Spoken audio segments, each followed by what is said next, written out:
मसीह की प्रभु में आपका स्वागत है मेरे प्रियो। आइए हम जानेंगे कि क्या हम जो मसीह में हैं हमें दीपावली का त्यौहार मनाना चाहिए। देखिए, जब हम मसीह में नए होते हैं तो हमें यह अनुभव नहीं होता, पर जब हम वचन पढ़ते हैं तब वचन को पढ़ते पढ़ते हम प्रभु की इच्छा को उसके ज्ञान के द्वारा जानते हैं, क्योंकि तब प्रभु का आत्मा हमको गाइड करता है और उसका ज्ञान सिखाता है। तो मेरे प्रियो, आइए हम जानेंगे कि क्या प्रभु की इच्छा है कि हम इस त्यौहार को मानें। हम देखेंगे रोमियो की पुस्तक 12 अध्याय के 2 आयत में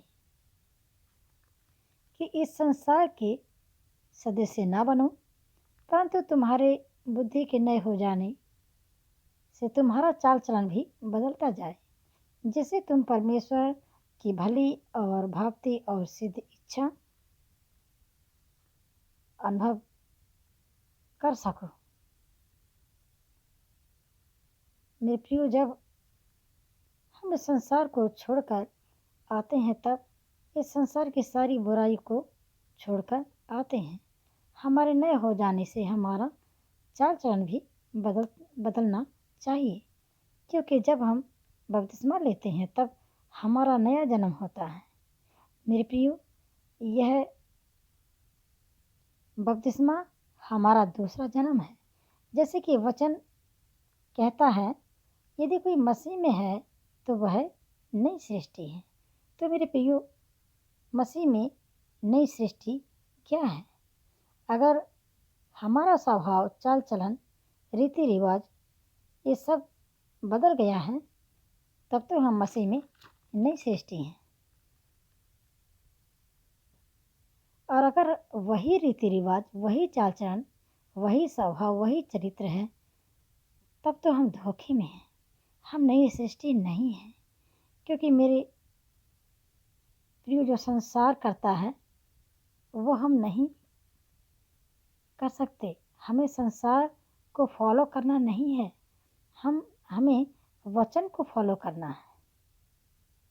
क्योंकि मेरे प्रियो, जो संसार कर रहा है हम वह नहीं कर सकते हैं। हमें प्रभु की इच्छा को जानना है। मेरे प्रियो, हम देखेंगे यूहन्ना 8 का 12 आयत में, 8 अध्याय के 12 आयत में, तब प्रभु यीशु ने लोगों से कहा, जगत की ज्योति मैं हूँ, जो मेरे पीछे हो लेगा वह अंधकार में न चलेगा परंतु जीवन की ज्योति पाएगा।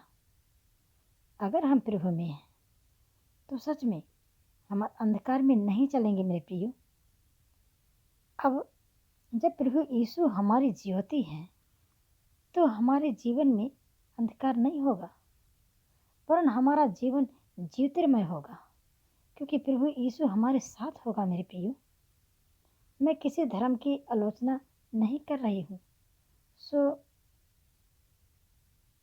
जो लोग मसीह में नहीं हैं प्लीज़ वो इस वीडियो को ना देखें। मैं अपने मसीह भाई बहनों को ये सिखाना चाहूँगी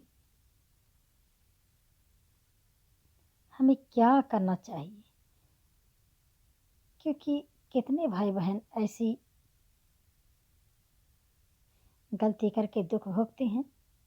हम देखेंगे आगे कि जगत की ज्योति प्रभु यीशु हमारे संग है तो हमारे जीवन में अंधकार कैसे हो सकता है।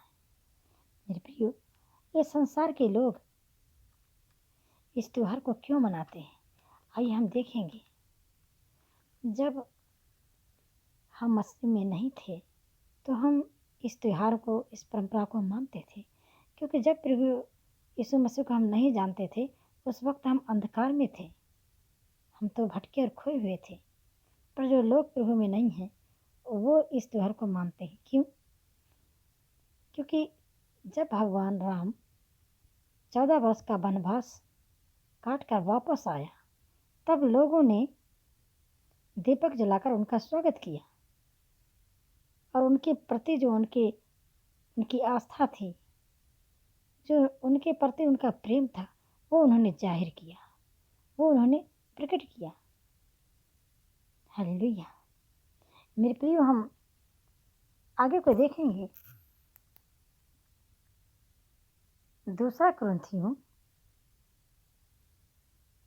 उसकी 6 अध्याय के 14 आयत में देखेंगे, अविश्वासियों के साथ असमान जीव में न जुटो, क्योंकि धार्मिकता और अधर्म का क्या मेलजोल, यह ज्योति और अंधकार की क्या संगति, और मसीह का बलियाल के साथ क्या लगाव, या विश्वासी के साथ अविश्वासी का क्या नाता, और मूर्तों के साथ परमेश्वर के मंदिर का क्या संबंध, क्योंकि हम तो जीवते परमेश्वर का मंदिर हैं। जैसा परमेश्वर ने कहा है कि मैं उनमें बसूंगा और उनमें चला फिरा करूंगा, और मैं उनका परमेश्वर होऊंगा और वो मेरे लोग होंगे। इसलिए प्रभु कहता है कि उनके बीच में से निकलो और अलग रहो, और अशुद्ध वस्तु को मत छुओ, तो मैं तुम्हें ग्रहण करूंगा और तुम्हारा पिता होऊंगा, और तुम मेरे बेटे और बेटियां होगे। यह सर्वशक्तिमान प्रभु परमेश्वर का वचन है। ये सर्वशक्तिमान प्रभु परमेश्वर का वचन है। ये किसी मनुष्य का नहीं, किसी धर्मगुरु का नहीं, वरन स्वयं प्रभु परमेश्वर का वचन है। मेरे प्रियो,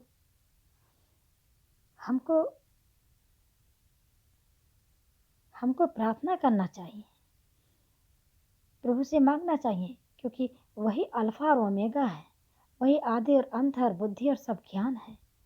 अगर हम उससे मांगेंगे कि प्रभु हमें बताइए हम क्या करें, प्रभु मार्ग दिखाएगा, क्योंकि वही मार्ग, सत्य और जीवन है। मेरे प्रियो, धोखा ना खाओ, क्योंकि प्रभु का वचन कहता है मनुष्य सारे जगत को प्राप्त करे और अपने प्राण की हानि उठाए तो उसे क्या लाभ। अगर मनुष्य जो है वो सारे जगत को प्राप्त करे, लोगों की वाही, लोगों को प्रसन्न करें, उसमें उनको खुश करें, उनकी इच्छाओं पर चले, उनके साथ चलें, और अपने प्राण की हानि उठाएं, तो क्या लाभ। क्योंकि प्रभु यीशु हमें अनंत जीवन देने के लिए आया है। उसने हमारे धर्म को नहीं बदला, उसने हमारे जीवन को बदला है, हमारे मनों को बदला है। और मेरे प्रियो, अगर हम प्रभु के पीछे चलेंगे, उसके मार्गों पर चलेंगे, तभी हम अनंत जीवन पाएंगे। अपने बुलाहट को जानिए, किस रीजन से प्रभु ने हमें बुलाया है। प्रार्थना कीजिए, प्रभु सिखाएगा। तो आज के वचन से प्रभु हमको आशीष दे। आइए हम प्रार्थना करेंगे। प्रभु यीशु, आपका धन्यवाद करते हैं, प्रभु आपको महिमा देते हैं, आपके नाम की बड़ाई करते हैं।